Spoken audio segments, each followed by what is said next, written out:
بسم اللہ الرحمن الرحیم۔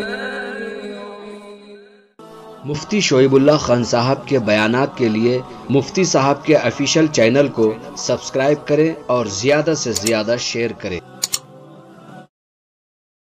الحمدللہ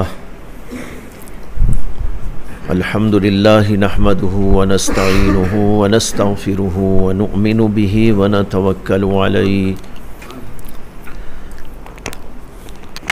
ونعوذ باللہ من شرور انفسنا ومن سیئات اعمالنا من يهده اللہ فلا مضل له ومن يضلله فلا هادی له ونشهد أن لا إله إلا الله وحده لا شريك له ونشهد أن سيدنا ومولانا محمدا عبده ورسوله صلى الله عليه وعلى آله وأصحابه وأزواجه وذرياته وسلم تسليما كثيرا كثيرا اما بعد فاعوذ باللہ من الشیطان الرجیم بسم اللہ الرحمن الرحیم یا ایہا الذین آمنوا من یرتد منکم عن دینہ فسوف یأتی اللہ بقوم یحبهم ویحبونہ اذلۃ علی المؤمنین عزۃ علی الکافرین یجاہدون فی سبیل اللہ ولا یخافون لومۃ لائم ذلک فضل اللہ یؤتیہ من یشاء واللہ ذو الفضل العظیم۔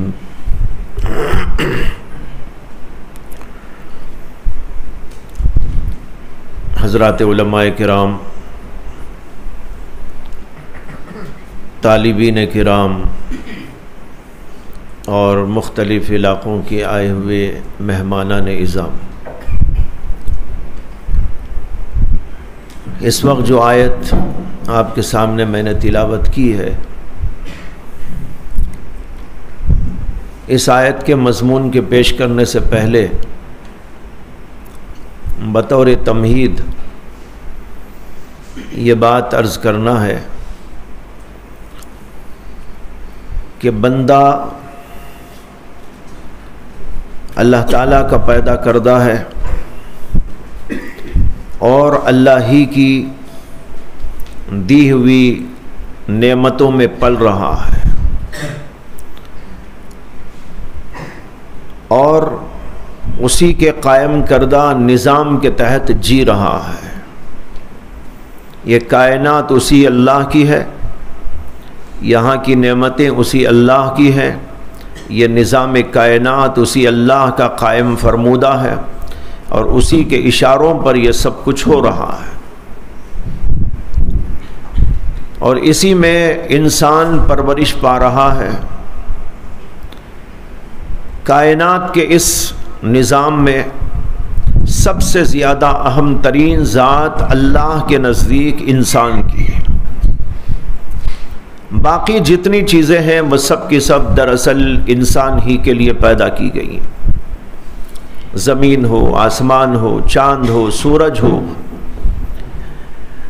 پھل پھلاریاں ہو، غذائیں ہوں، یہ ہوائیں ہوں یا روشنیاں ہوں، بارش ہو، کھیتی ہو، یہ تمام کی تمام چیزیں اللہ نے انسان کے لیے بنائی۔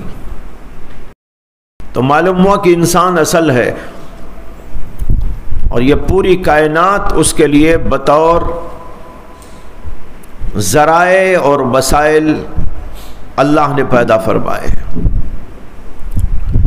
اب سوچنا یہ ہے کہ اللہ تبارک و تعالیٰ نے انسان کو اس قدر عظیم بنا کر کیوں پیدا کیا ہے؟ جو مقام اللہ نے انسان کو دیا کسی اور مخلوق کو نہیں، تو آخر انسان کی فضیلت کیا ہے؟ انسان کے اندر اہمیت کیا ہے؟ یہ سوال ایک فطری سوال ہے جب انسان کائنات پر غور کرے گا، یہاں کے معاملات پر غور کرے گا، تو اس کے ذہن کے اندر یہ سوال پیدا ہونا اس کی طبیعت کا اور فطرت کا ہے، تقاضا ہے۔ اس سوال کا جواب یہ ہے کہ اللہ تبارک و تعالی یہ چاہتے ہیں کہ انسان کا تعلق اللہ سے صحیح طور پر قائم ہو۔ اگر انسان کا تعلق اللہ سے صحیح طور پر قائم ہوا، یہی اس کا مقصد حیات ہے۔ اگر صحیح طور پر اللہ سے اس کا تعلق قائم نہیں ہوا تو پھر انسان اپنے مقصد کے اندر ناکام۔ اسی تعلق کو پیدا کرنے کے لیے، برقرار رکھنے کے لیے، ترقی دینے کے لیے اللہ تعالیٰ نے اس پوری کائنات کو، اس کے نظام کو چلایا ہے۔ لہذا انسان کی خوبی اور انسان کا کمال یہ ہے کہ وہ اللہ سے تعلق رکھتا ہے۔ اسی لیے ایک بزرگ کہتے ہیں کہ انسان بنایا گیا، لفظ انسان انس سے بنایا گیا ہے، اور انس کے معنی آتے ہیں تعلق، محبت، الفت۔ یہ لفظ ہم اپنی زبان میں بھی استعمال کرتے ہیں، انسیت۔ انسیت یعنی تعلق، محبت۔ جو انسان اللہ تبارک و تعالی سے انسیت اور محبت رکھتا ہے وہی دراصل انسان ہے۔ جس انسان کے اندر اللہ سے تعلق نہ پیدا ہوا، اللہ کی محبت نہ پیدا ہوئی، تو وہ انسان حقیقت کے لحاظ سے انسان نہیں۔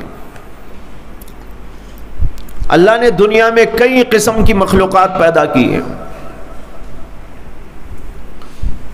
کچھ مخلوقات وہ ہیں جن کو ہم کہتے ہیں جمادات، کچھ مخلوقات وہ ہیں جن کو ہم کہتے ہیں نباتات، کچھ مخلوقات وہ ہیں جن کا نام ہے حیوانات، اور حیوانات کی ایک عظیم قسم ہے وہ جس کو کہتے ہیں انسان۔ تو جمادات بھی ہیں، نباتات بھی ہیں، حیوانات بھی ہیں، اور حیوانات کے اندر انسان سب سے زیادہ اہم مخلوق۔ جمادات میں آپ غور کریں تو جمادات جمی ہوئی چیزیں ہیں جن میں جمود ہوتا ہے، پتھر، اینٹ، اور یہ سامنے رکھا ہوا ٹیبل اور مختلف چیزیں جو ہم کو نظر آتی ہیں جمادات۔ نباتات وہ چیزیں ہیں جن کے اندر نمو ہوتا ہے، بڑھنے والی مخلوقات، جیسے درخت، پودے، یہ چیزیں بڑھتی رہتی ہیں۔ پھر اس کے بعد حیوانات کا نمبر آتا ہے۔ حیوانات کے اندر حیات ہوتی ہے، یعنی ان کے اندر روح موجود ہوتی ہے۔ جو بھی روح والی مخلوق یعنی ذی روح، اس کو کہا جاتا ہے حیوان۔ اب یہ حیوانات تو بہت ہیں، شیر بھی حیوان ہے، باغ بھی حیوان ہے، چرندے، پرندے، درندے ہزاروں لاکھوں قسم کے ہیں، وہ سب کے سب بھی ذی روح ہیں اور حیوانات۔ ان کے اندر سب سے زیادہ اہم ترین جو مخلوق ہے وہ ہے انسان۔ اللہ نے انسان کو جو خصوصیت دی ہے وہ خصوصیت ہے انسیت اور محبت و تعلق کی۔ اگر یہ چیز اس کے اندر موجود ہے تو جیسے جمادات میں جمود چاہیے تبھی وہ جمادات ہے، نباتات کے اندر نمو چاہیے تبھی وہ نباتات ہے، حیوانات کے اندر روح چاہیے تبھی وہ حیوانات ہے، اسی طرح انسان کے اندر انسیت چاہیے تبھی وہ انسان ہے۔ اگر انسیت نہیں ہے تو وہ انسان۔ ایک بزرگ کا میں نے مقولہ پیش کیا آپ کے سامنے، تو اس سے معلوم ہوا کہ انسان کی جو اصل خاصیت ہے انسیت. اگر انسیت ہے تو وہ انسان ہے، اور اس وجہ سے وہ سب سے زیادہ عظیم ترین مخلوق ہے، اس لیے کہ اللہ سے انسیت و تعلق سے بڑھ کر دنیا میں کوئی چیز نہیں. اس سے بڑھ کر کیا چیز ہو سکتی ہے؟ اللہ سے تعلق کسی چیز کا ہو جائے، یہ سب سے اہم. لہذا اللہ نے انسان کو سب سے زیادہ فضیلت، سب سے زیادہ اہمیت، سب سے زیادہ مقدس، سب سے زیادہ مکرم اس لیے قرار دیا ہے کہ اس کے اندر ایک ایسی صفت ہے جو کسی بھی مخلوق کے اندر موجود نہیں، وہ ہے انسان کا اللہ سے انس پانا.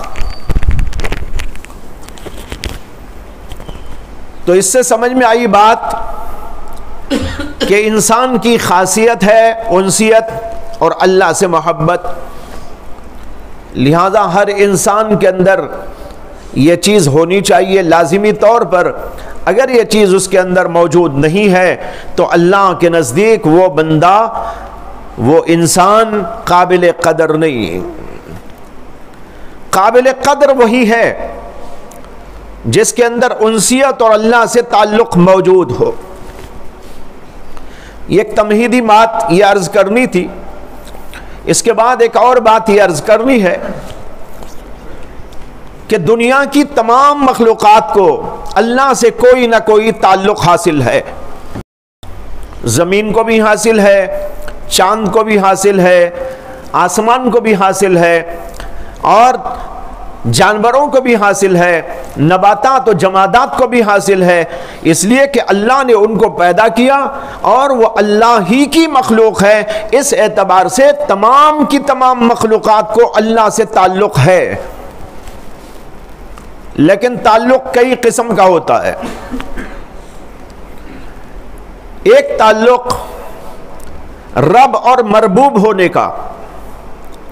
اللہ ہمارا رب، زمین کا رب، آسمان کا رب، چاند و سورج کا رب، انسانوں کا رب، اچھوں کا رب، بروں کا رب، کافروں کا رب، مومنوں کا رب، متقیوں کا رب، اولیاء اللہ کا رب، ابو جہل کا رب، فرعون کا رب، سب کا رب تو ہے اللہ. اور یہ ساری کے ساری مخلوقات اللہ کی مربوب ہیں. یعنی اللہ تبارک و تعالیٰ ان کی تربیت کرتا ہے، ان کو پیدا کرتا ہے. اللہ ہی نے زمین پیدا کیا، آسمان کو پیدا کیا، چاند و سورج کو پیدا کیا، اچھوں کو پیدا کیا، بروں کو پیدا کیا، کافروں کو پیدا کیا، مشرکین کو پیدا کیا، متقیوں کو پیدا کیا، مقربین کو پیدا کیا، درندوں کو، چرندوں کو، خزندوں کو، سب کو اللہ نے پیدا کیا. اس لیے تمام کی تمام مخلوقات اللہ کی مربوب ہیں. لہذا اس اعتبار سے ہر مخلوق کو اللہ سے ایک تعلق حاصل ہے، اور وہ رب اور مربوب ہونے کا تعلق ہے. ایک دوسرا تعلق مخلوق کا اللہ سے یہ ہے کہ اللہ حاکم ہے اور تمام کی تمام مخلوقات اس کی محکوم ہے. یہ کائنات کون چلا رہا ہے؟ اس کائنات کا حاکم کون ہے؟ ان الحکم الا للہ، اللہ کے سوا کسی کا حکم نہیں. زمین اگر موجود ہے، آسمان اپنے کام میں لگا ہے، سورج اور چاند اپنے اپنے کام میں لگے ہیں، اور اب دیگر مخلوقات اپنے اپنے نظام کے تحت میں چل رہے ہیں، تو یہ سارا کام اللہ کے حکم اور اللہ کے اشارے سے ہو رہا ہے. لہذا تمام کی تمام مخلوقات اللہ کے حکم کے تابع ہیں. پھر یہاں اللہ کا حکم دو طرح کا ہوتا ہے. ایک اللہ کا حکم اضطراری اور ایک اللہ کا حکم اختیاری. حکم غیر اختیاری وہ اضطراری ہے، جیسے کہ زمین، آسمان، چاند و سورج سب اللہ کے حکم پہ چل رہے ہیں. سورج نکل رہا ہے، وقت پہ ڈوب رہا ہے، چاند نکلتا ہے، اپنے وقت پہ ڈوبتا ہے، کوئی پیدا ہوتا ہے، کوئی مرتا ہے، کوئی کچھ کرتا ہے، کوئی کچھ کرتا ہے، کہیں حوادث پیش آتے ہیں، روزانہ جو ہے روشنی مل رہی ہے، ہوائیں چل رہی ہیں، کھیتیاں اگ رہی ہیں، اور پتہ نہیں دنیا میں کیا کیا ہو رہا ہے۔ یہ سب کچھ اللہ کے حکم اور اللہ کے اشارے پر ہو رہا ہے، لیکن اضطرارن ہو رہا ہے سب کچھ، یعنی ان مخلوقات کے اختیار کو اس میں کوئی بھی دخل نہیں ہے۔ کوئی چاہے میں نہ پیدا ہوں، ہو سکتا ہے جب اللہ چاہے گا پیدا کرنا، پیدا کر دے گا۔ اب وہ پیدا ہونے والا بچہ یا اس کی اماں یا اس کا باپ یہ چاہے نہ پیدا ہو، نہیں، وہ پیدا ہونا ہے، ہو کے رہے گا۔ اسی طرح کوئی مرنے کا وقت آیا، انسان مرتا ہے۔ اب اگر کوئی چاہے میں نہ مروں، آج تک ڈاکٹروں نے کوئی دوا ایسی نہیں بنائی کہ بھئی انسان چاہے کہ نہ مروں تو نہ مرے، نہ پیدا ہوں تو نہ پیدا ہو۔ سب اللہ کے حکم کے تابع ہیں۔ پیدا ہونے والا پیدا ہوتا ہے، مرنے والا مرتا ہے، حادثے پیش آنے کے ہیں وہ ہوتے ہیں، بارش برسنی ہے تو وہ ہوتی ہے، کھیتیاں اگنی ہے تو وہ اگتی ہیں۔ یہ پورے کا پورا نظام اللہ کے حکم کے تابع چل رہا ہے، اور ان مخلوقات کو اس میں کچھ بھی اختیار نہیں۔ دوسرے اللہ حاکم اس اعتبار سے بھی ہیں کہ اللہ کا ایک اور حکم بھی چلتا ہے، اور اس حکم میں اللہ نے انسانوں کو اختیار دے رکھا ہے، اسے کہتے ہیں اختیاری حکم۔ جیسے اللہ نے شریعت کے احکام نازل کیے، نماز پڑھو، ایمان لاؤ، روزہ رکھو، زکوٰۃ ادا کرو، یہ عمل کرو، وہ عمل کرو، اور یہ نہ کرو، شراب نہ پیو، جوا نہ کھیلو، رشوت نہ کھاؤ، سود نہ کھاؤ، جھوٹ نہ بولو، حسد نہ کرو، بغض نہ رکھو، عداوتیں نہ کرو، اور آپس میں اختلافات نہ کرو۔ یہ اللہ کے حکم ہیں، اور جو ہے مثبت حکم بھی ہے، منفی حکم بھی ہے۔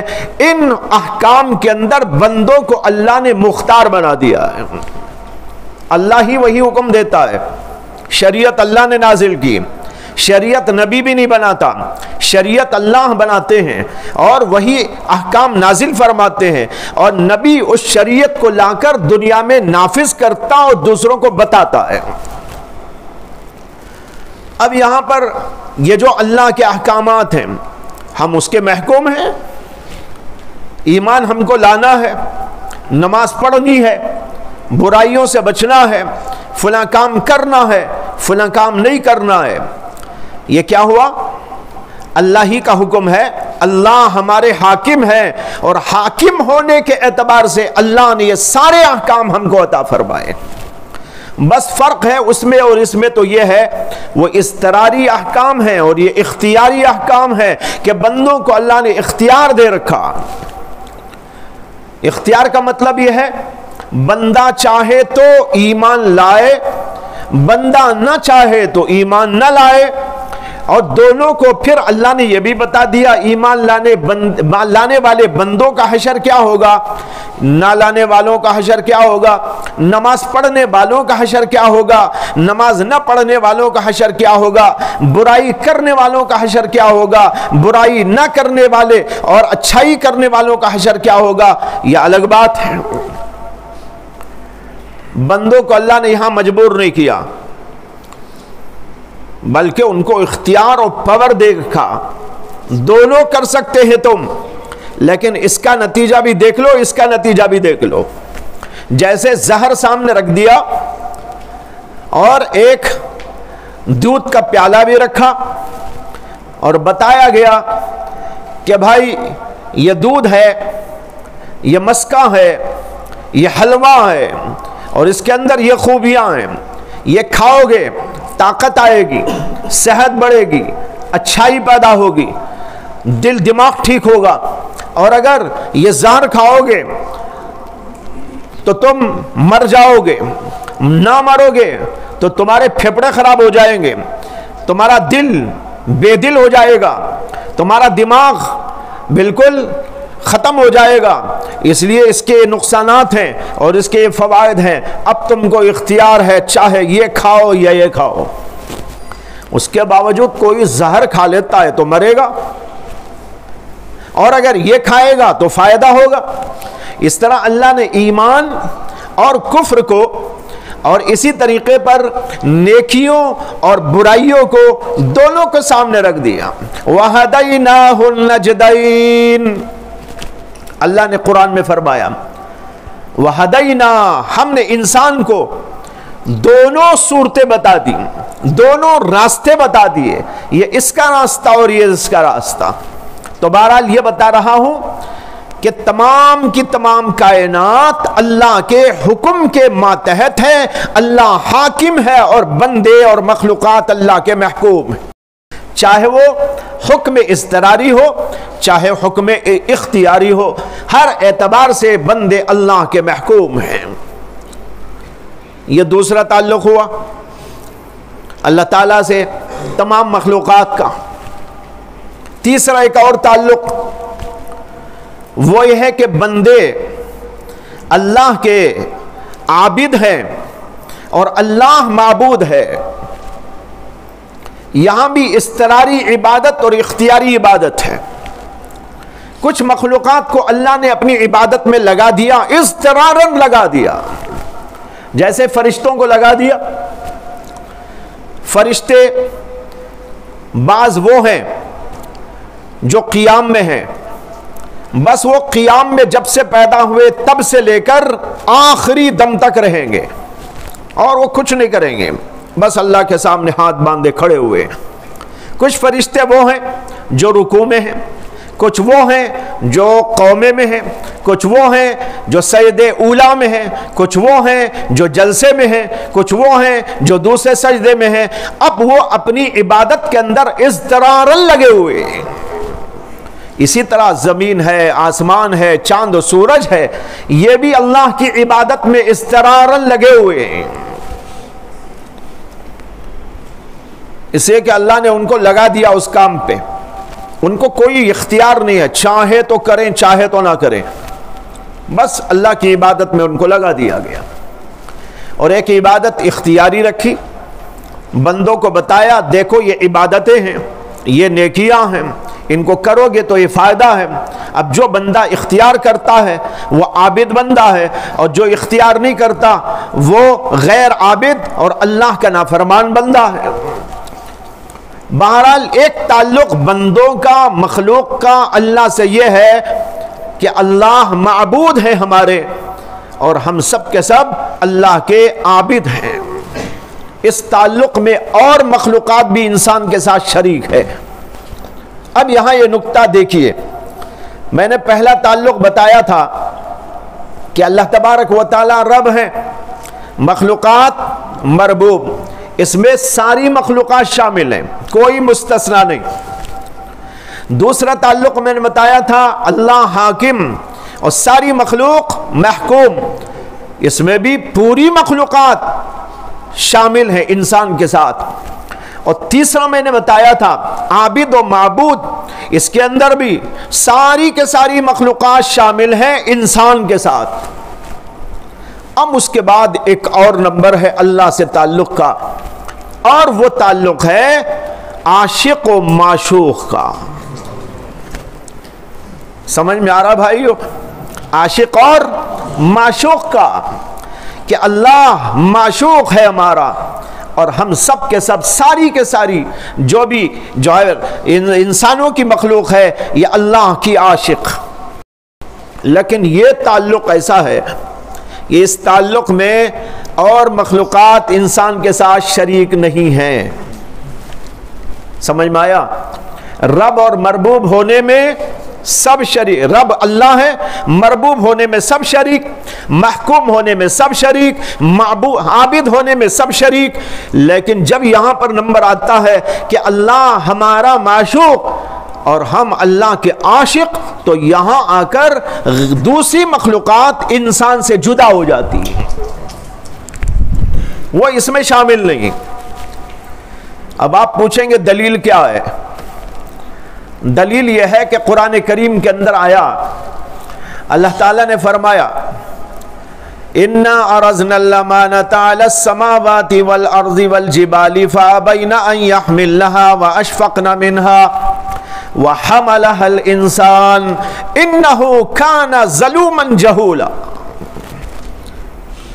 اللہ کہتے ہیں کہ ہم نے ہماری امانت، ہمارے احکامات یہ پیش کیے زمینوں پر، آسمانوں پر، پہاڑوں پر۔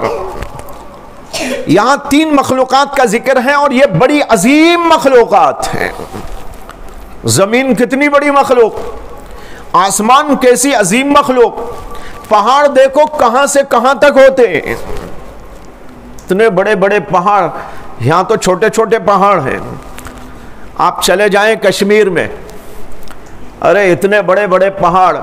ایک بار ہم گئے کشمیر، نیچے کی سطح سے چڑھتے چڑھتے چڑھتے 10 گھنٹے کا سفر کیا۔ کتنا؟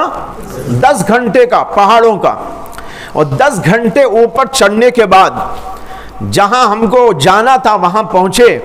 وہاں کے حضرات اہل علم وغیرہ جو موجود تھے انہوں نے کہا کہ آپ نیچے سے اوپر جو آئے ہیں تو 14,000 فٹ اوپر آئے ہیں، نیچے سے 14,000 فٹ اوپر، وہاں تک پہاڑ، لیکن وہاں کھڑے ہو کر دیکھنے لگے تو اور بھی اوپر پہاڑ ہیں۔ یعنی جیسے نیچے سے لگ رہے تھے پہاڑ، وہاں جانے کے باوجود وہاں سے بھی دیکھو تو ویسے ہی لگ رہے وہ، معلوم نہیں کہاں تک پھیلے ہوئے۔ تو اللہ نے ایسے ایسے پہاڑ بنائے۔ تو اللہ نے 3 مخلوقات کا ذکر کیا کہ ہم نے زمینوں پر، آسمانوں پر، پہاڑوں پر اپنی امانت کو پیش کیا اور ان سب نے انکار کر دیا ڈر کے مارے کہ ہم تو اسے اٹھا نہیں سکتے۔ اور 3 مخلوقات کے ذکر کا مطلب یہ نہیں کہ اور مخلوقات پر نہیں پیش کیا گیا، مطلب یہ ہے کہ جب ایسی بڑی بڑی مخلوقات ہی نہیں اٹھا سکی تو دوسروں کا کیا ٹھکانہ، ان کا کیا سوال پیدا ہوتا ہے۔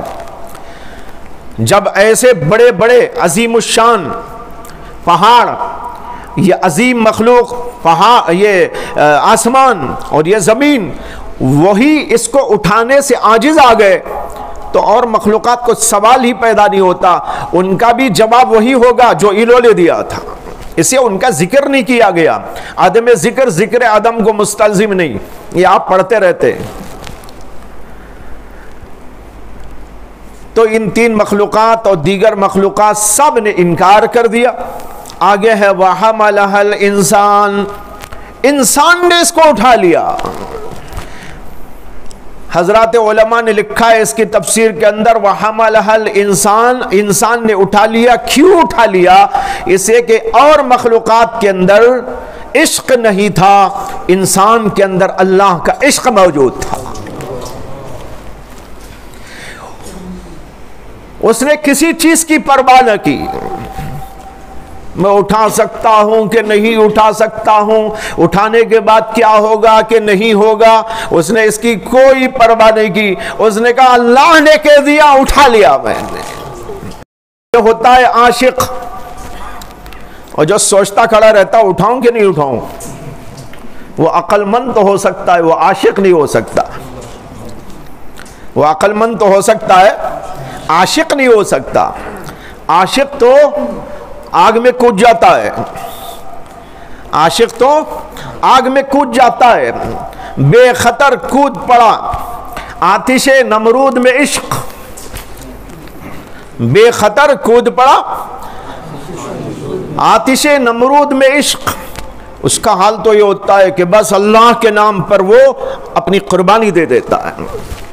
میں عرض کر رہا ہوں یہ کہ اس آیت کے اندر یہ جو بتایا حملہ الانسان، انسان نے اس کو اٹھا لیا، حالانکہ انسان ضعیف الجثہ ہے،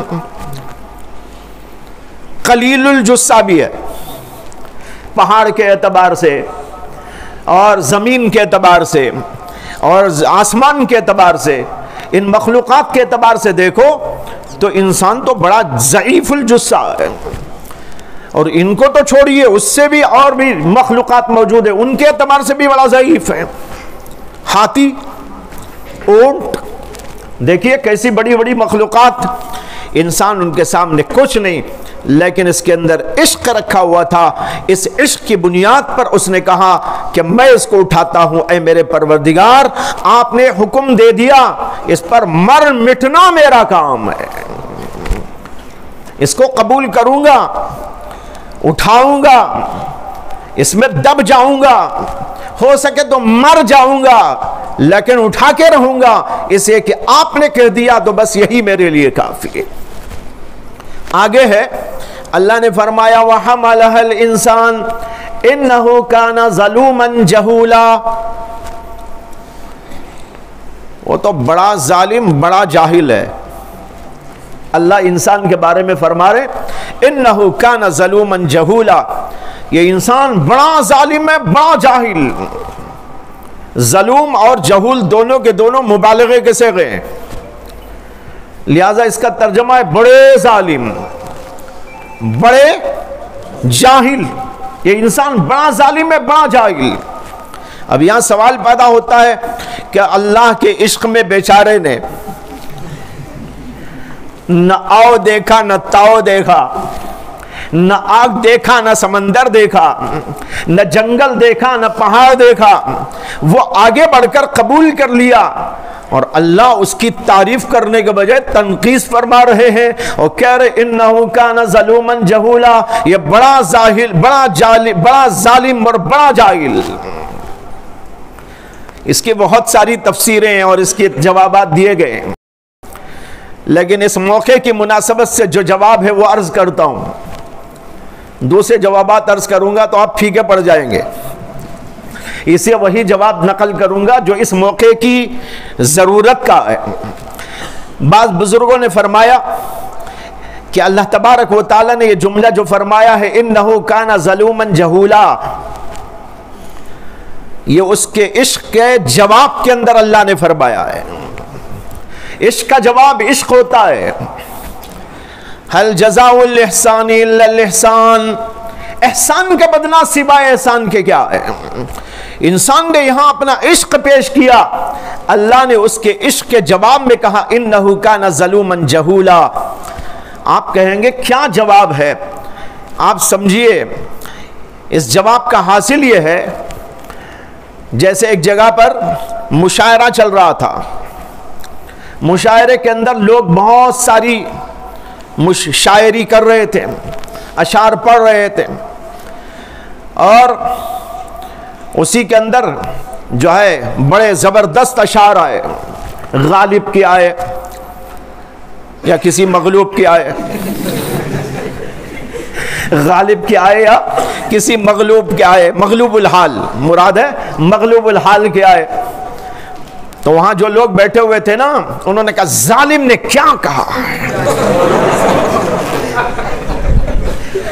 ظالم نے کیا کہا، لاجواب کہا.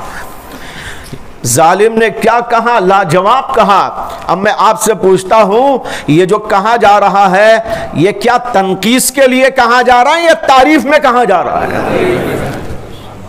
بات سمجھ میں آئی؟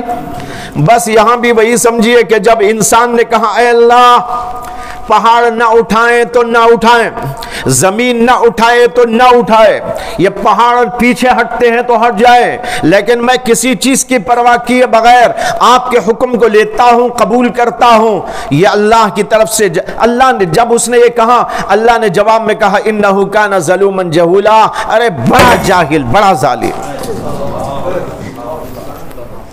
سمجھ میں آئی نا بات؟ یہ ہے اللہ کا جواب، یہ عاشقانہ جواب ہے.